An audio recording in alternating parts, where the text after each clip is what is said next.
মুরব্বীরা ভালো জানে, আমরা যেটুকু শুনেছি বাপদাদার কাছে, বাউল শাহ দাদা যা বলতো তাই হইতো। হ্যাঁ দেখা যাচ্ছে একটা ফল আপনি তার কাছে না করে হাত দিচ্ছেন, 7-8 দিন শুনেছি যে ওইভাবেই থাকতে হয়, যে সে এসে বলবে, কথা বলবে, তারপরে কাঁঠাল দেওয়া ছেড়ে দেবে। আবার এই পুষ্করিণীতি আগে লোক ভাসত, সোনার লোক ভাসত, পরে পোলা ভাসতো, এইসব শুনেছি। আর আমরা যেটুক বয়সে মানে আমার চাচা এনে থাকতো প্রথম, আমার চাচা মারা গেছে, তো আমার দেখিয়ে বহুত কিছু দেখাইছে, বহুত কিছু আছে, বিভিন্ন ধরনের লোক এসে এনে দেখে, এনে সালাম দিয়ে যায়, এনে কিছু টাকা পয়সাও দান করে, এনে ধরেন 70-80 বিঘে জমি। এই যে নামাজ কালামি পড়ে মানুষ, সবাই গ্রামের লোক খুব শ্রদ্ধা করে। আর মানে আর আমার আশপাশে যারা বাড়ি আছে, আল্লাহর রহমতে কোনোদিন কোনো ক্ষয়ক্ষতি হয়নি আমাদের, যতবার ঝড় আসুক, তুফান আসুক, কোনো ক্ষয়ক্ষতি হয় না। সেটা ইনি ছিল একজন আল্লাহর ওলি।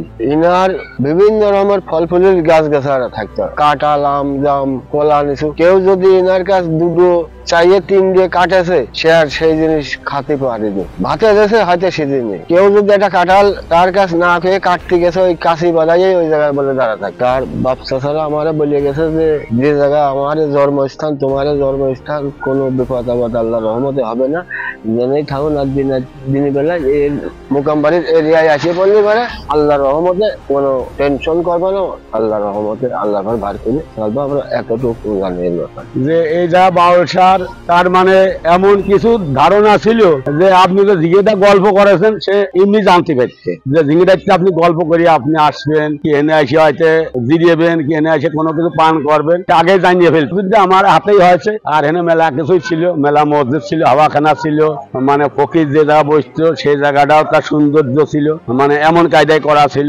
পুকুরি ঘাটের মানে পুরোটাই পাকা ছিল। ফকির ওই পুকুরি ঘাটে যাবে গোসল করে, তাড়াতাড়ি পুকুরটা হয়, অনেক পাকা কিছু সান বাঁধা ঘাট ছিল, আস্তে আস্তে সেটা নষ্ট হয়ে গেছে। কবরটা হচ্ছে যে আমরা দেখি নাই, কবরটা আমরা যে পালি পাইছি পুরনো মসজিদের ভিতরে কবরটা ছিল। তারপর আমরা যখন ভেঙে করতে গেছি, মসজিদের একটা অংশ নিতে হয়, সেই অংশ নিতে কবরটা পিছিয়ে গেছে, এই জন্য আমরা তার কবরটা সরাই নাই, ওই পালি কবরটা আমরা রেখে দিয়েছি মসজিদের ভিতরে। এই বাউল শাহ যখন আসে, এই নাগপাড়াতে ছোট্ট মাসুম বাচ্চা দিরাজপুর মন্ডলে থাকে। উনি আমার দাদার বাপ, আমার বয়সও ধরেন 80 হতে চললো, তাহলে বোঝেন কত বছর আগে, অনুমানিক 500 বছর হতে পারে। এখন উনি ওই দিরাজপুর মন্ডলে গরু ছিল, অনেক গরু রাখছে, বড় লোক ছিল মানুষ, বড় লোক মানুষ তো অনেক গরু ছিল, গরু মাঠে ছাড়িয়ে দিয়ে রাখছে। একদিনকে খাত খাচ্ছে গরু, যখন খাত খাচ্ছে তখন উনি শিয়ান হয়ে গেছে। তখন দিরাজপুর মন্ডল কাছে, মন্ডল ভাই আপনার বাউলিও, তখন ছিল বাউল শাহ না, বাউলিও নাম, বাউলিও।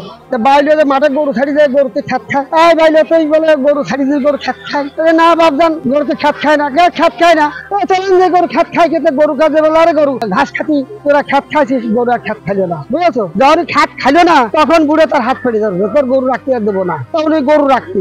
এই নিয়ে দুজনের মতদ্বন্দ্ব হয়। মতদ্বন্দ্ব হলে পারে তখন উনি আর থাকলো না, না থাকে এই ছিলেন বেতের বোন, এই বনে উনি মাথা ছেলে দেয় দিলি পারে। তখন দিরাজপুর মন্ডল দিলে আমার মান সম্মান থাকলে না, তখন উনি আসে এই বাগান কাটিয়ে কুটে দিয়ে একটা ঘর করে দেয়। এই ঘর করে দিলি পারে তখন তার কিরামতি ছুটলো।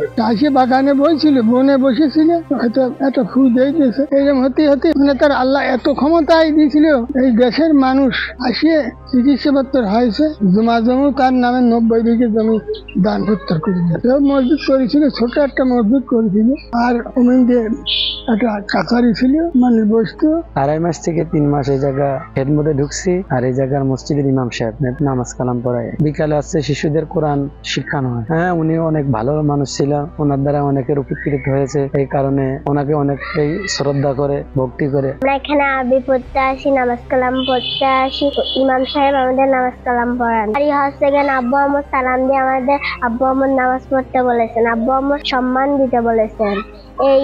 এই রাস্তায় যারাই যাবেন, বুড়ো মুরব্বী মানুষ যাবেন, তাদের জন্য আমরা সালাম দিই, তাদের সাথে আমরা ভালো ব্যবহার করি, তাদের সম্মান করি।